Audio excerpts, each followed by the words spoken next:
बिस्मिल्लाहिर्रहमानिर्रहीम। अस्सलाम वालेकुम नाज़रीन। उकाड़ा का नवाही इलाका है 41-4L, जहाँ पर बगैर किसी ठेके के रेत उठवाई जा रही है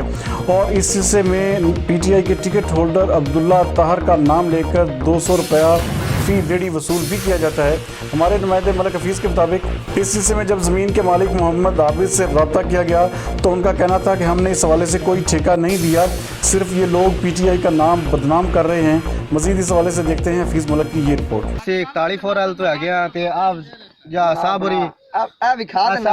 मैं चेक करूं एक मिनट मैं चेक करवांदा जी बिया सब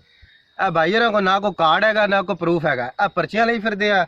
ਇਹ ਜੀ ਅਸੀਂ ਰੈਂਟ ਲੈ ਰਹੇ ਰਹਿਤੇ ਦਾ ਸਾਡੀ ਜ਼ਮੀਨ ਹੈ ਸਾਨੂੰ ਕੀ ਇਹਨਾਂ ਨੇ ਠੇਕਾ ਦਿੱਤਾ ਹੈਗਾ ਸਾਨੂੰ ਠੇਕਾ ਦੇਣ ठीक हो ਉਸ ਤੋਂ ਬਾਅਦ ਇਹ ਭਰ ਕੇ ਦੇਣ ਉਹਨਾਂ ਨੂੰ ਇਹ ਵਿਚਾਰੇ ਮਿਹਨਤੀ ਹੈਗੇ 200 ਰੁਪਏ ਇਹਨਾਂ ਕੋ ਲੈ ਰਹੇ ਆ ਆ ਚੈੱਕ ਕਰੋ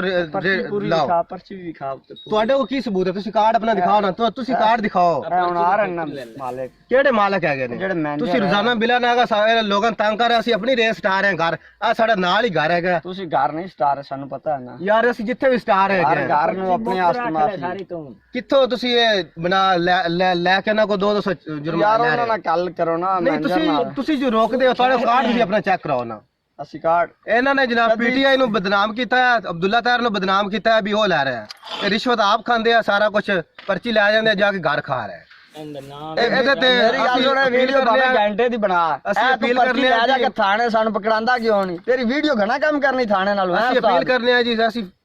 4L ਦੇ ਸਾਰੇ ਬੰਦੇ ਨੂੰ ਵੀ ਇਹਨਾਂ ਦੀ ਇਹਦਾ ਜਗ੍ਹਾਗੀਰੀ ਬੰਦ ਕੀਤੀ ਜਾਵੇ।